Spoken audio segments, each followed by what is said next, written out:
주일을 맞아서 주의 전에 모여 예배하는 성도들 여러분 모두에게 성삼위 하나님의 크신 사랑과 은혜와 또 은총이 함께 하시기를 주님의 이름으로 축복합니다.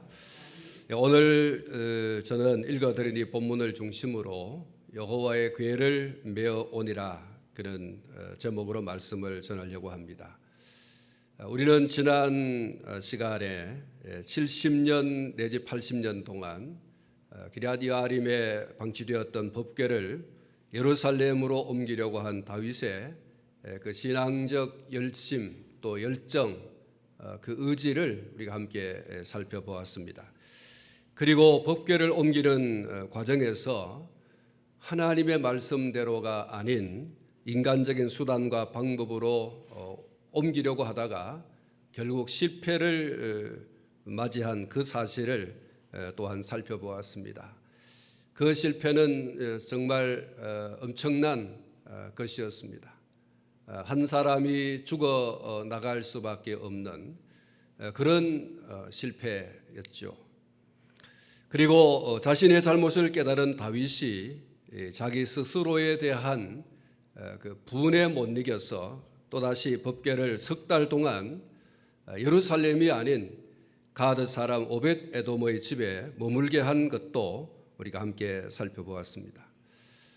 사랑하는 성도 여러분, 오늘 이 본문을 보면 놀라운 일이 소개되고 있습니다.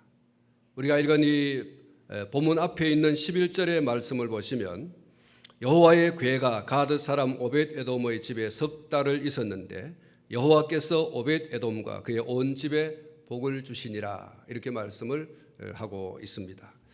여기 주목되는 말씀은 여호와께서 오벳 에돔과 그의 온 집에 복을 주셨다라고 하는 부분입니다. 여기서 말하는 복이 무엇입니까?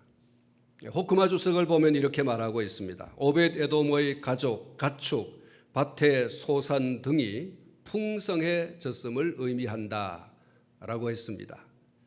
오벳 에돔의 집에 여호와의 궤가 들어가는 그 순간부터 석 달 동안 오벳 에돔의 집은 하나님께서 복을 주셨고 그가 관리하고 있는 모든 곳에 하나님의 축복이 넘쳤다고 했습니다. 당시 석 달 동안만 머물렀을 뿐인데 오벳 에돔의 집은 그야말로 속된 말로 말하면 대박이 난 것이죠. 우리가 이미 앞에서 살펴보았습니다마는 이 법궤는 하나님의 임재의 상징이라고 했습니다. 호크마 주석에서 이렇게 말하고 있습니다. 하나님의 언약궤는 영광스러운 하나님의 가견적 보좌이다라고 했습니다. 그리고 다윗이 이와 같이 하나님의 가견적 보좌인 언약궤를 예루살렘으로 모시려고 한 것은 그가 하나님을 신정 왕국 이스라엘의 진정한 왕으로 여겼기 때문이다라고 했습니다. 다윗의 신앙이 빛나는 순간이었죠. 하나님의 궤를 예루살렘으로 옮기려고 한 것은 자기 자신의 그 신앙을 확고하게 드러내고 이스라엘 백성들의 그 신앙을 여호와 신앙으로 완전히 하나 되게 하려고 하는 그런 강력한 신앙적 의지가 반영되어진 것이죠. 그래서 하나님의 궤가 오벳 에돔에 들어갔다라고 하는 것은 오벳 에돔과 그의 집이 여호와 하나님을 자신과 자신의 가족 모두에게 왕이요 또 주인이심을 믿음으로 인정하고 그리고 받아들였다라고 하는 것을 의미하는 것이라고 할 수가 있겠습니다. 하나님은 이런 순수하고 순전한 믿음으로 하나님을 모셔드리는 자들에게 복을 주시는 줄로 믿습니다. 요한계시록 3장 20절 말씀에 볼지어다 내가 문 밖에 서서 두드리노니 누구든지 내 음성을 듣고 문을 열면 내가 그에게로 들어가 그와 더불어 먹고 그는 나와 더불어 먹으리라고 말씀을 해주고 있습니다. 요한복음 1장 9절로 12절 말씀에 이런 말씀이 있습니다. 참빛 곧 세상에 와서 각 사람에게 비추는 빛이 있었나니 그가 세상에 계셨으며 세상은 그로 말미암아 지은 바 되었으되 세상이 그를 알지 못하였고 자기 땅에 오매 자기 백성이 영접하지 아니하였으나 영접하는 자 곧 그 이름을 믿는 자들에게는 하나님의 자녀가 되는 권세를 주셨으니라고 말씀을 하고 있습니다. 다윗이 법궤를 하필 왜 오벳 에돔의 집에 그 집으로 옮기게 되었는지를 알 수가 없습니다. 그러나 오벳 에돔은 두말 없이 법궤를 받아 모셔 드렸습니다. 법궤가 오벳 에돔의 집에 들어가는 순간 그때로부터 석 달 동안 하나님의 놀라운 복이 베풀어졌습니다. 사랑하는 성도 여러분, 하나님은 복의 근원이신 줄 믿습니다. 창세기 1장 22절 말씀 가운데 보면 하나님이 그들에게 복을 주시며 이르시되 생육하고 번성하여 여러 바닷물에 충만하라 새들도 땅에 번성하라 하시니라고 했습니다. 하나님께서 복을 주시며 그랬습니다. 복의 근원이 하나님이신 것을 말씀해 주고 있는 구절이라고 할 수가 있겠습니다. 창세기 1장 28절에도 이렇게 말씀하고 있습니다. 하나님이 그들에게 복을 주시며 하나님이 그들에게 이르시되 생육하고 번성하여 땅에 충만하라 땅을 정복하라. 바다의 물고기와 하늘의 새와 땅에 움직이는 모든 생물을 다스리라 하시니라. 창세기 9장 1절에 하나님이 노아와 그 아들들에게 복을 주시며 그들에게 이르시되 생육하고 번성하여 땅에 충만하라고 하셨습니다. 창세기 26장 12절로 13절에 이삭이 그 땅에서 농사하여 그 해에 100배나 얻었고 여호와께서 복을 주심으로 그 사람이 창대하고 왕성하여 마침내 거부가 되었다고 기록을 하고 있습니다. 창세기 24장 35절에 여호와께서 나의 주인에게 크게 복을 주시어 창성하게 하시되 소와 양과 은금과 종들과 낙타와 나귀를 그에게 주셨고 라고 말씀하고 있습니다. 우리가 부르는 찬송가 28장 1절에 복의 근원 강림하사 찬송하게 하소서 한량없이 자비하심 청량할 길 없도다 천사들의 찬송가를 내게 가르치소서 구속하신 그 사랑을 항상 찬송합니다 라고 기록이 되어 있죠. 복의 근원 강림하사. 그렇습니다. 하나님은 우리의 복의 근원이십니다. 우리뿐이겠습니까? 온 세상 모든 만물에 그 복을 누가 주시는가? 하나님이 주신다고 그랬어요. 하나님은 모든 생명을 가진 모든 피조물의 복의 근원이신 줄로 믿습니다. 자, 사랑하는 성도 여러분, 오늘 본문 12절에 보면 어떤 사람에 의해서 오벳 에돔과 그의 집과 모든 소유가 하나님께로부터 복을 받은 사실을 다윗이 듣게 되었다고 말씀을 하고 있습니다. 그리고 어떻게 했습니까? 오늘 본문 12절 중반절부터 이렇게 기록을 하고 있습니다. 다윗이 가서 하나님의 궤를 기쁨으로 메고 오벳 에돔의 집에서 다윗성으로 기쁨으로 메고 오벳 에돔의 집에서 다윗성으로 올라갈세 이렇게 기록을 하고 있죠. 다윗이 정신이 번쩍 든 겁니다. 거룩한 욕심이 생겼습니다. 그래서 가드 사람 오벳 에돔의 집에 맡겨두었던 하나님의 궤, 여호와의 궤, 법궤를 다시 다윗성으로 옮기게 되어집니다. 석 달 동안 오벳 에돔의 집에 맡겨두었던 여호와의 궤를 다시 예루살렘으로 옮기게 되어집니다. 기럇여아림에 방치되어져 있던 여호와의 궤를 예루살렘으로 옮겨야 되겠다고 했던 그 거룩한 열정과 그리고 열심, 잠시 자기 분에 못 이겨 자기 자신의 잘못에 대한 분에 못 이겨서 여호와의 궤를 운반하는 것을 멈추었던 다윗이 여호와의 복이 오벳 에돔의 집에 임하더라 라고 하는 이야기를 듣고 거룩한 욕심이 생겼습니다. 여호와의 궤를 다시 예루살렘으로 옮겨야 되겠다, 이런 것이죠. 그래서 가드 사람 오벳에돔의 집에 맡겨두었던 하나님의 궤를 옮겨오게 되어집니다. 사랑하는 성도 여러분, 다윗이 가지고 있는 거룩한 욕심은 아무리 가져도 괜찮습니다. 이 욕심은 오늘 저와 여러분의 욕심이어야 되는 것이죠. 이 거룩한 욕심이 무엇입니까?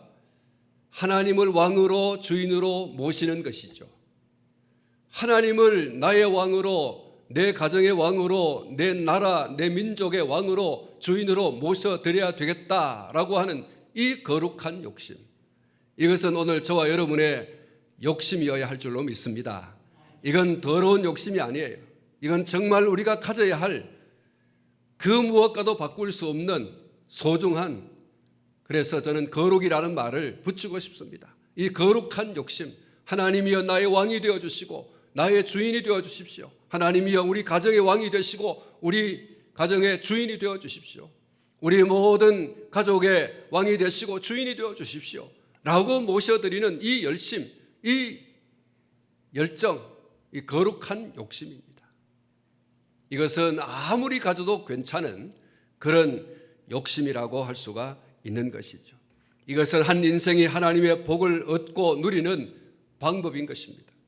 다윗은 자신뿐만 아니라 이스라엘 공동체 전체가 하나님을 진정한 왕으로 주인으로 모시고 하나님만 섬기기를 얼마나 소망하고 얼마나 기대했는지 모릅니다. 다윗의 이런 거룩한 열정과 열심과 욕심을 누가 잘못되었다고 하겠습니까? 그리고 하나님께서 복의 근원으로 알아서 하나님을 모시고 하나님께서 주시는 복을 누리고자 하는 것 또한 과한 욕심이 아닙니다. 그것은 거룩한 열심, 거룩한 열정, 거룩한 욕심이라고 할 수 있는 것이죠. 이런 거룩한 욕심을 오늘 저와 여러분이 가질 수 있기를 축원합니다. 여러분 계속 가졌어야 합니다. 정말 우리의 눈에 흙이 들어가는 그 순간까지 하나님을 나의 왕으로 나의 주인으로 모시고자 하는 이 욕심은 여러분 우리 모두의 것이 되셔야 됩니다. 그 하나님이 복의 근원이라고 여기며 그분이 주시는 복을 기다리는 성도야말로 진정한 성도가 아니겠습니까? 사랑하는 성도 여러분, 다윗이 법궤를 옮기는 과정에서 한 번의 뼈저린 실패 후에 재도전을 하게 됩니다. 이번에는 앞서 실패한 운반 방법과는 전혀 다른 방법으로 법궤를 운반하게 되어집니다. 무엇이 달라졌습니까? 암송아지 2마리가 이끄는 쇠수레의 법궤를 싣고 운반하던 것을 이제는 하나님의 말씀대로 옮기게 됩니다. 본문 12절 중반절부터 이렇게 기록을 하고 있습니다. 다윗이 가서 하나님의 궤를 기쁨으로 메고 오벳 에돔의 집에서 다윗성으로 기쁨으로 메고 오벳 에돔의 집에서 다윗성으로 올라갈세, 이렇게 말씀을 하고 있습니다. 그리고 15절 말씀을 보시면 다윗과 온 이스라엘 족속이 환호하며 나팔을 불고 여호와의 궤를 메어 오니라, 이렇게 기록을 하고 있습니다.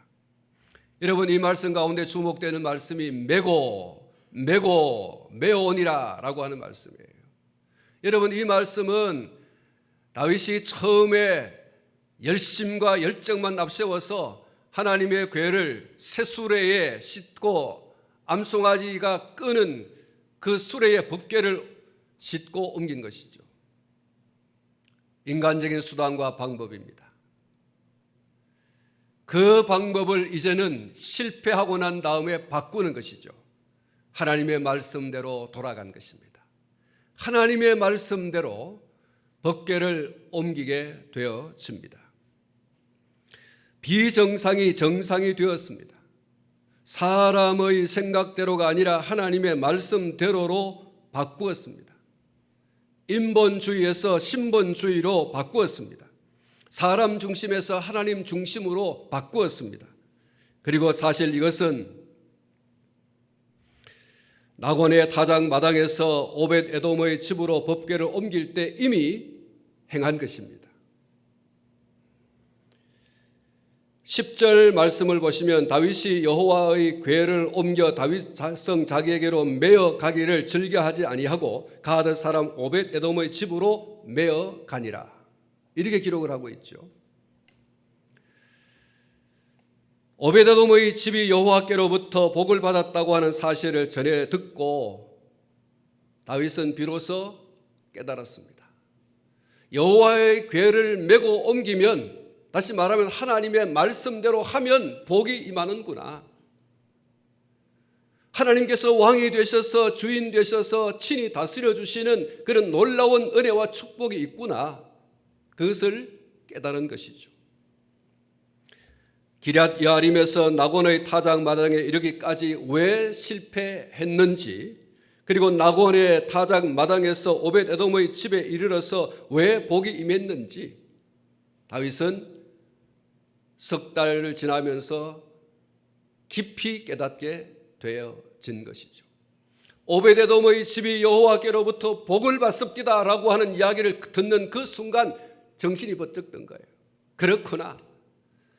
왜 내가 실패하여 느닷없이 나곤의 타작마당에 이르러서 암송아지가 펄쩍펄쩍 뛰게 되었는지, 왜 암송아지가 미끄러질 듯 미끄러지면서 벅궤가 흔들거리면서 그 흔들거림을 방지하기 위해서 그것을 잡았던 사람이 왜 죽었는지. 사랑하는 성도 여러분, 다윗은 비로소 깊이 깨닫게 되었습니다. 그렇습니다. 바로 이것입니다. 하나님의 일은 좀 힘이 들고 시간이 소요되는 일이 있다고 하더라도 반드시 하나님께서 원하시는 방법대로 이어야 하는 것입니다. 수단과 방법을 가리지 않고 목적만 이루면 된다고 하는 것은 하나님이 원하시는 방법이 아닌 것이죠. 하나님을 위한다라고 하는 그 일이 하나님이 원하시는 대로 하지 않는다면 그것은 의미가 없는 것이고, 의미가 없는 것에서 넘어서 하나님이 싫어하는 것이죠. 오히려 하나님께서 미워하는 것이죠. 하나님께서 벌을 내릴 수밖에 없는 일인 것입니다. 이사야서 1장 10절로 17절 말씀에 이렇게 말씀을 하고 있습니다. 너희 소돔의 관원들아 여호와의 말씀을 들을지어다. 너희 고모라의 백성아 우리 하나님의 법에 귀를 기울일지어다.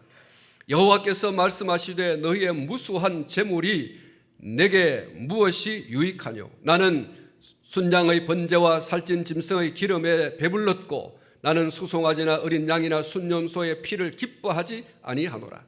너희가 내 앞에 보이러 오니 이것을 누가 너희에게 요구하였느냐? 내 마당만 밟을 뿐이니라. 헛된 죄물을 다시 가져오지 말라. 분향은 내가 가진 여기는 바요 월삭과 안식일과 대회로 모이는 것도 그러하니 성회와 아울러 악을 행하는 것을 내가 견디지 못하겠노라. 내 마음이 너희의 월삭과 정한 절기를 싫어하나니 그것이 내게 무거운 짐이라 내가 지기에 곤비하였느니라. 너희가 손을 펼 때에 내가 내 눈을 너희에게서 가리고 너희가 많이 기도할지라도 내가 듣지 아니하리니 이는 너희의 손에 피가 가득함이라.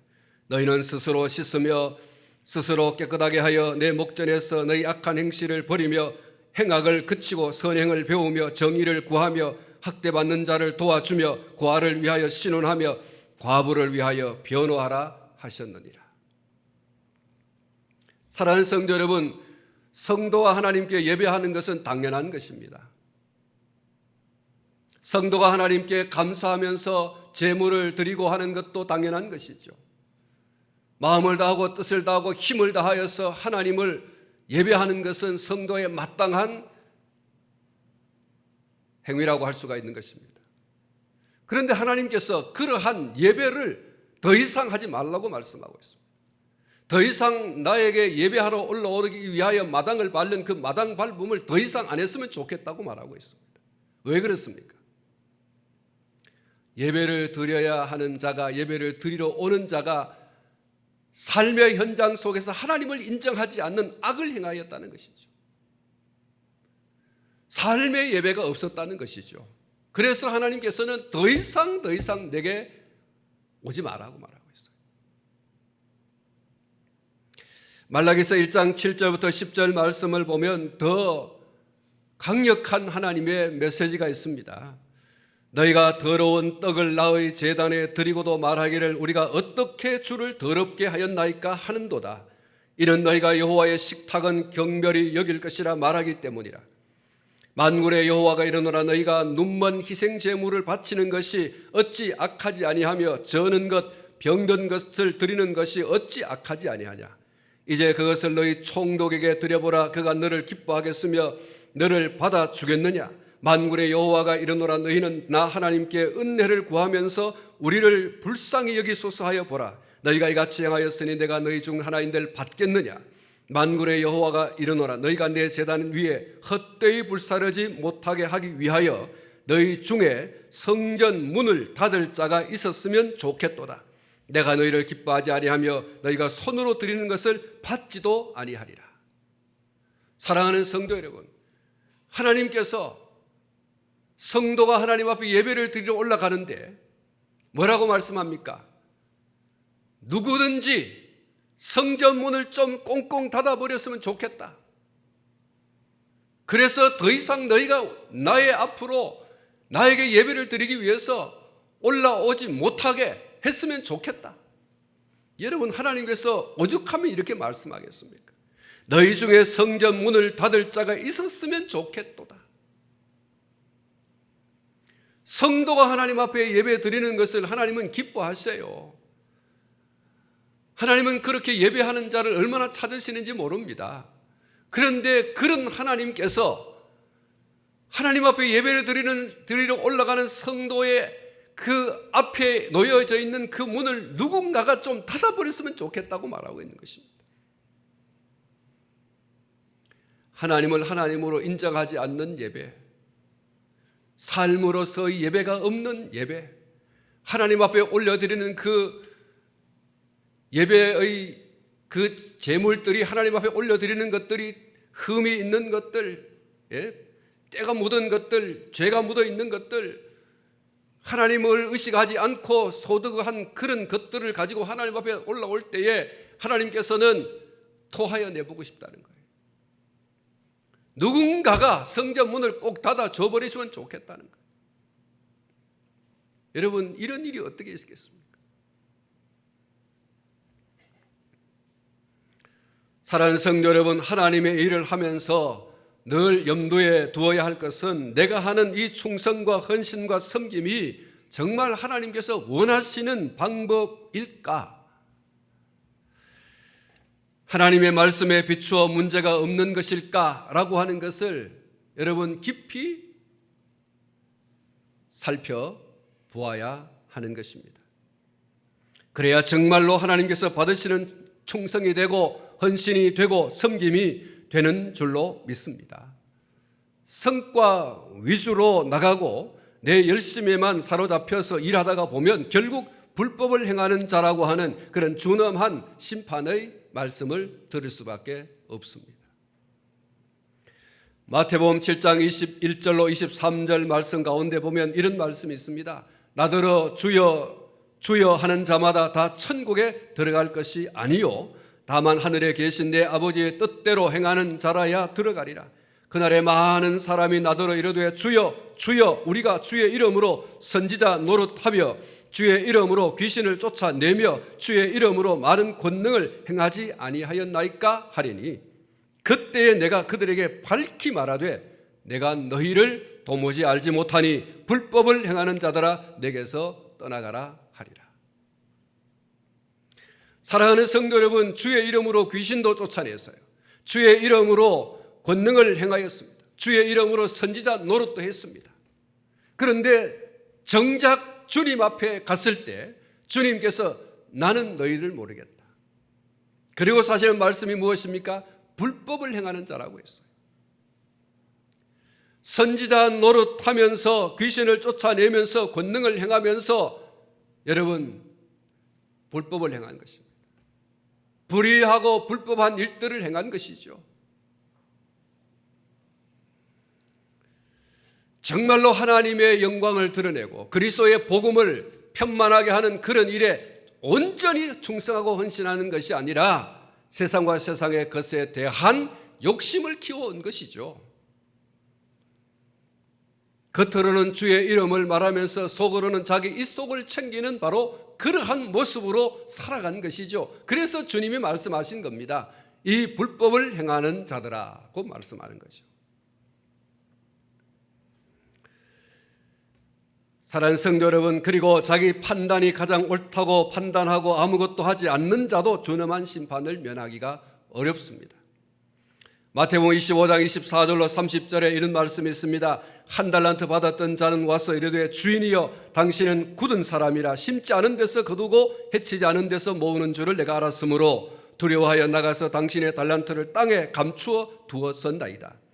보소서 당신의 것을 가지셨나이다. 그 주인이 대답하여 이르되 악하고 게으른 종아 나는 심지 않은 데서 거두고 해치지 않은 데서 모으는 줄로 내가 알았느냐. 그러면 내가 마땅히 내 돈을 취리하는 자들에게나 맡겼다가 내가 돌아와서 내 원금과 이자를 받게 하였을 것이니라 하고 그에게서 그 한 달란트를 빼앗아 10달란트 가진 자에게 주라. 무릇 있는 자는 받아 풍족하게 되고 없는 자는 그 있는 것까지 빼앗기리라. 이 무익한 종을 바깥 어두운 데로 내쫓으라. 거기서 슬피 울며 이를 갈리라 하니라. 사랑하는 성도 여러분, 하나님이 뭐라고 말씀하는가, 주님이 뭐라고 말씀하시는가에 귀를 기울이지 않고 자기 판단과 자기 생각에 맞다 해서 밀고 나갔어요. 그게 한 달란트 받은 자가 아니겠습니까? 주인이 원하시는 게 뭘까? 주인의 뜻이 무엇일까? 주인이 내게 뭘 원하는가? 그것에는 도무지 생각이 없어요. 자기 판단과 자기 생각과 자기 그 뜻에 따라서 이렇게 하는 것이 맞다고 하고 밀고 나갔어요. 주인이 나중에 뭐라고 했습니까? 말씀을 드린 것처럼 여러분 이렇게 말했어요. 이 악하고 게으른 종이라고 그랬어요. 악하고 게으른 종이라고 했어요. 사랑하는 성도 여러분, 하나님의 일을 할 때에 내 생각과 내 경험과 내 뜻이 앞서면 실패합니다. 따라서 하시기 바랍니다. 내 주여 뜻대로 행하시옵소서. 그렇습니다. 내 주여 뜻대로 행하시옵소서. 찬송가 549장에 내 주여 뜻대로 행하시옵소서. 온몸과 영혼을 다 주께 드리니 이 세상 고락간 주 인도하시고 날 주관하셔서 뜻대로 하소서. 내 주여 뜻대로 행하시옵소서. 큰 근심 중에도 낙심케 마소서. 주님도 때로는 울기도 하셨네. 날 주관하셔서 뜻대로 하소서. 내 주여 뜻대로 행하시옵소서. 내 모든 일들을 다 주께 맡기고 저 천성 향하여 고요히 가리니 살든지 죽든지 뜻대로 하소서. 그렇습니다. 주님께 맞추고 주님의 뜻을 구하고 주님의 뜻을 앞세우면 반드시 주님의 뜻을 이루고 주님께 영광을 돌려 드리는 그런 결과를 얻게 될 줄로 믿습니다. 마지막으로 살펴볼 말씀은 하나님의 일을 할 때에 기뻐하고 즐거워하면서 하라는 것이죠. 오늘 본문 12절 마지막 부분에 보면 다윗이 가서 여호와의 궤를 기쁨으로 메고 이렇게 말씀을 하고 있습니다.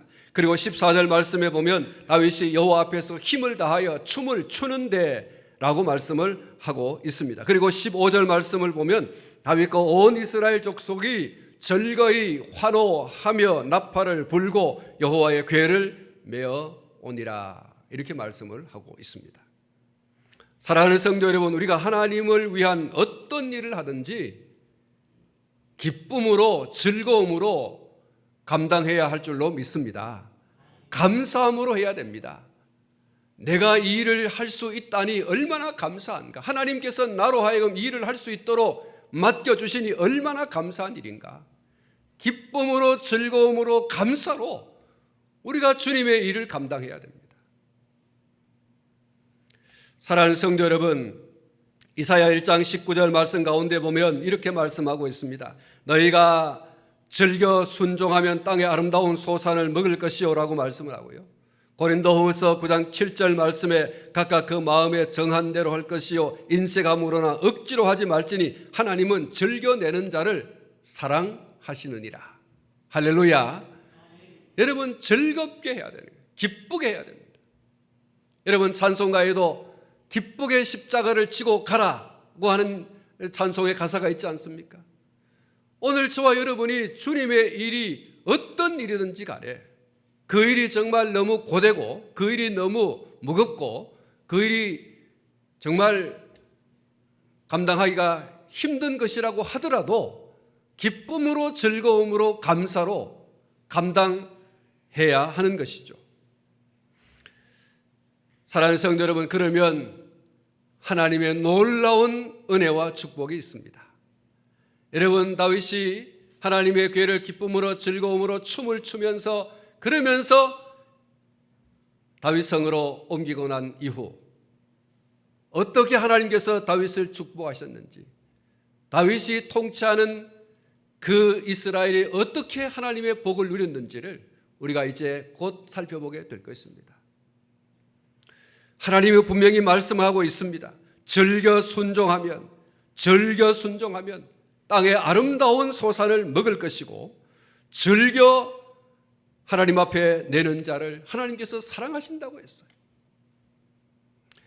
오늘 저와 여러분들이 주님의 일을 감당할 때에 정말 기쁨으로 즐거움으로 감사로 그렇게 감당하여서 약속되어진 하나님의 은혜와 하나님의 축복을 받아서 누리는 주인공이 될 수 있기를 축원합니다. 이제 말씀을 맺으려고 합니다. 하나님께서 복의 근원이신 것을 기억하시기를 바랍니다. 하나님을 마음의 가정에 모시기를 바랍니다. 하나님을 마음의 가정의 왕으로 주인으로 모시고자 하는 거룩한 이 욕심을 여러분 우리가 가져야 합니다. 하나님의 일은 좀 힘이 들고 시간이 소요되는 일이 있다고 하더라도 반드시 하나님께서 원하시는 방법대로 이어야 한다는 사실 또한 기억해야 할 것입니다. 하나님의 일을 할 때에 기쁨으로 즐거움으로 감당하시기 바랍니다. 그래야 할 때 하나님의 놀라운 은혜와 은총이 하나님의 축복이 영육간에 있다는 사실을 또한 기억하십시오. 오늘 다윗이 여호와의 궤를 오벳 에돔의 집에서 다윗 성으로 옮기는 이 과정에 우리에게 주신 이 귀한 말씀을 믿음으로 잘 받아서 우리와 우리의 모든 가족과 또 교회와 또 민족이 하나님께 복을 받는 은혜가 있기를 주님의 이름으로 축원합니다. 기도하겠습니다. 거룩하신 하나님 아버지 감사를 드립니다.